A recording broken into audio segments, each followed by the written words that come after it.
اللہ کے یہاں اپنے آپ کو قبول کرانے کے لیے دو بنیادی چیزیں ہیں، ایک اخلاص، ایک قربانیاں۔ ایک اخلاص، ایک قربانیاں، یہ دو چیزیں اصل ہیں، ایک اخلاص، ایک قربانیاں۔ استقامت واقعی مخلصین کو ہوگی، کیونکہ اس راستے میں آنے والی ناگواریوں کو برداشت مخلص ہی کر سکتا ہے، جس کو اللہ سے چاہیے، جس کو اللہ سے چاہیے، بندوں سے کچھ چاہیے ہی نہیں۔ اس لیے اپنے اندر ہم اللہ سے رو رو کر اخلاص کو مانگا کریں، کیونکہ حدیث میں آتا ہے ادنا ریا بھی شرک ہے، ادنا ریا بھی شرک ہے،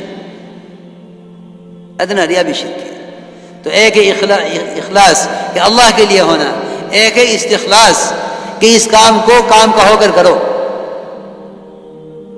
اس کام کو کام کا ہو کر کرو۔ میرے دوستو، بزرگوں، عزیزو، اغراض اور اخلاص ایک مومن کے دل میں جمع نہیں ہو سکتی، اغراض بھی ہو، اخلاص بھی ہو، یہ ایک مومن کے دل میں جمع نہیں ہو سکتی۔ ایک استخلاص ہے، وہ یہ کہ کام کا ہو کر اپنے آپ کو کام کا اپنے اللہ کا ہو کر کام کرو، اللہ کے لیے کرو، کیونکہ کام کے ساتھ کسی غرض کا جڑ جانا ہجرت کو باطل کر دیتا ہے۔ کام کے ساتھ کسی غرض کا جڑ جانا ہجرت کو باطل کر دیتا ہے۔ سنو دھیان سے،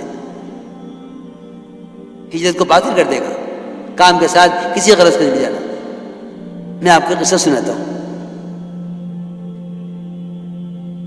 ہوا یہ بات اصل میں پیش اس لیے آئی، ایک جماعت جا رہی تھی ایک ملک میں،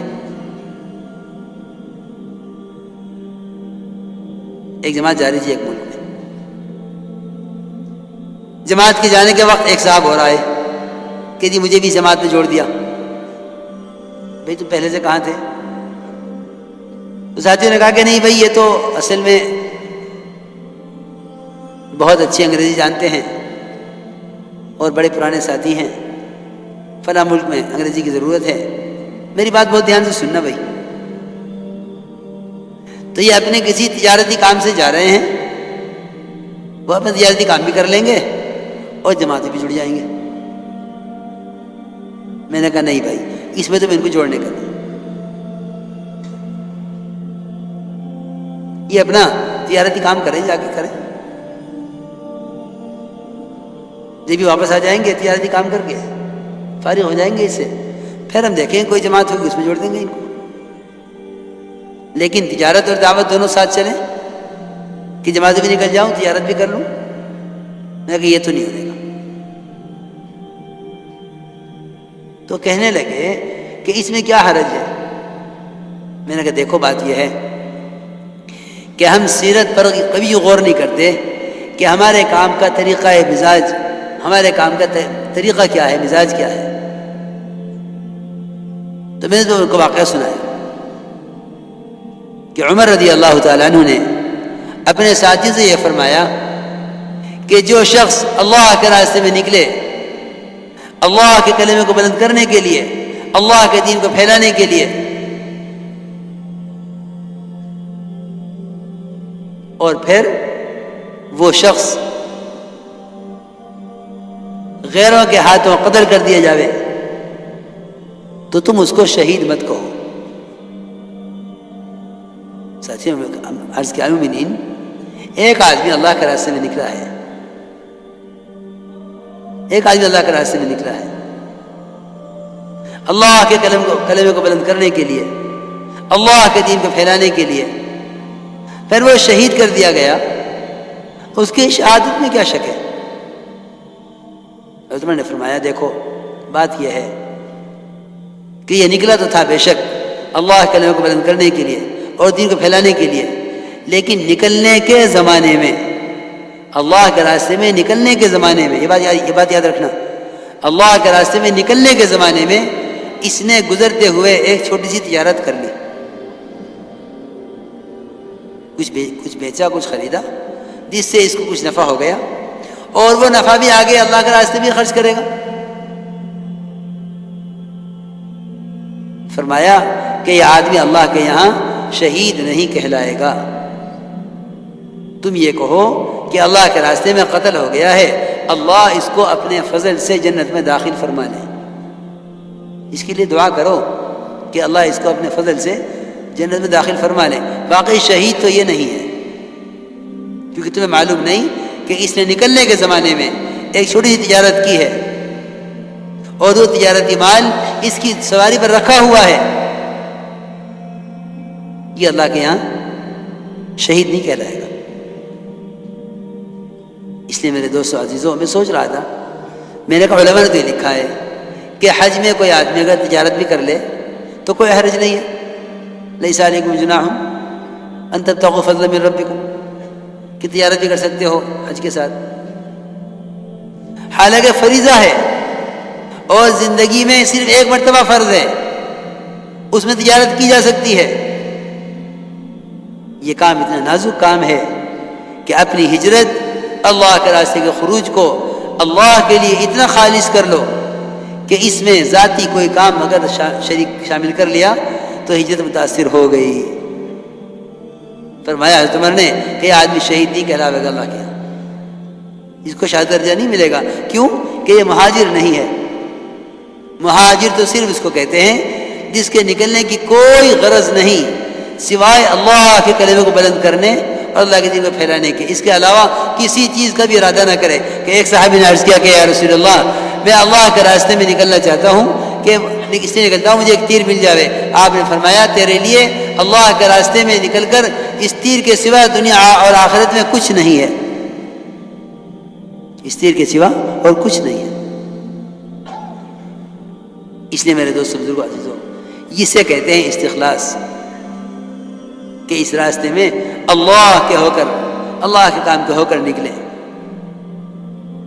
کیونکہ اپنی اغراض کو خروج کے وقت میں شامل کر لینا یہ ہجرت کے ثواب کو ختم کر دیتا ہے اور شہادت کے درجے سے روک دیتا ہے۔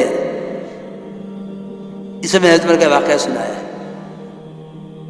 اس لیے ہمیں ان نیتوں کے ساتھ اس محنت کو کرنا ہے کہ اپنی نیتوں کو خالص رکھو، نیتوں کو خالص رکھو۔ کیونکہ دیکھو بھائی دوستو، بات یہ ہے کہ کارنامے تو لوگ بڑے بڑے کرتے ہیں، کیونکہ حسن خاتمہ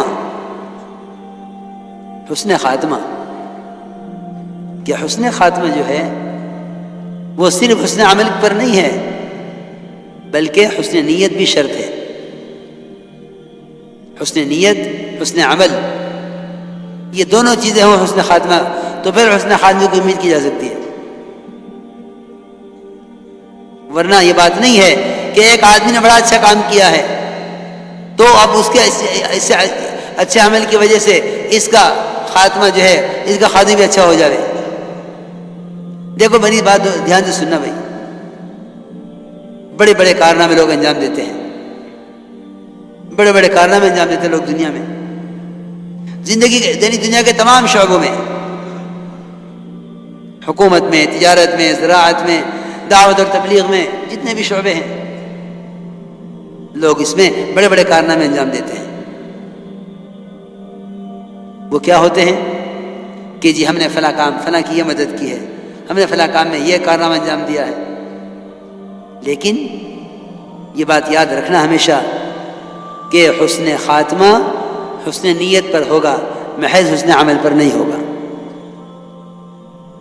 اس پر میں آپ کو واقعہ سناتا ہوں۔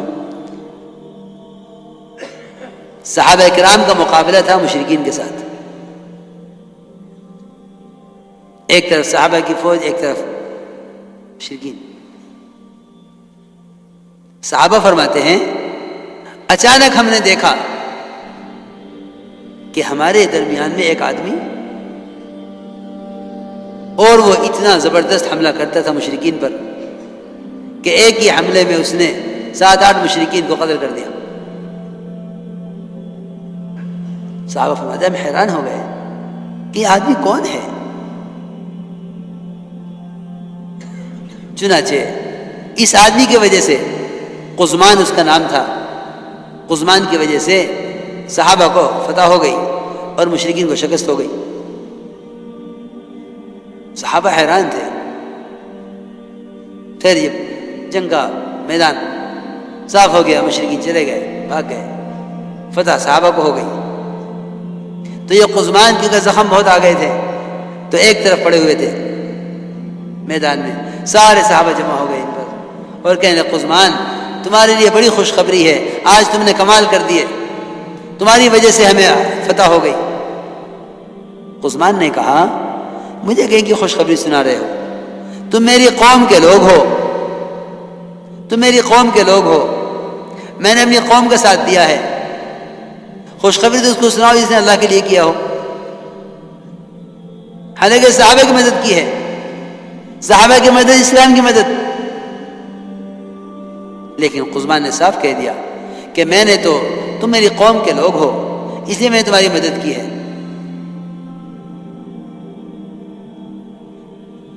پھر روایت میں ہے کہ قزمان کے زخموں کی تکلیف زیادہ بڑھی تو قزمان نے ان زخموں کی تکلیف کو برداشت نہ کرنے کی وجہ سے ایک تیر نکالا اپنے ترکش میں سے اور اپنے آپ کو اپنے ہاتھ سے قتل کیا، خودکشی کی۔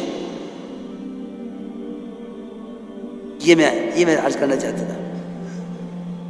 کام بڑے بڑے ہو رہے ہیں لیکن اپنی نیتوں کو ہر وقت حاضر رکھو۔ سمجھتے تھے تصفیہ نیت کا مطلب ہے احضار نیت، کہ نیت کو حاضر رکھو ہر وقت، ہم کیوں کر رہے ہیں، ہم کیوں کر رہے ہیں، یہ کام ہم کیوں کر رہے ہیں۔ اس لیے میرے دوستو عزیزو، ان تمام چیزوں کی حقیقت کو اندر اتارنے کے لیے، اس کے لیے نقل حرکت ہے۔ جو کچھ سنا گیا اللہ اس پر عمل کرنے والا اور آگے لوگوں تک پہنچانے والا بنائے۔ مزید اصلاحی بیانات کے لیے ہمارا یوٹیوب چینل ایمان و یقین کو سبسکرائب کریں۔ جزاک اللہ۔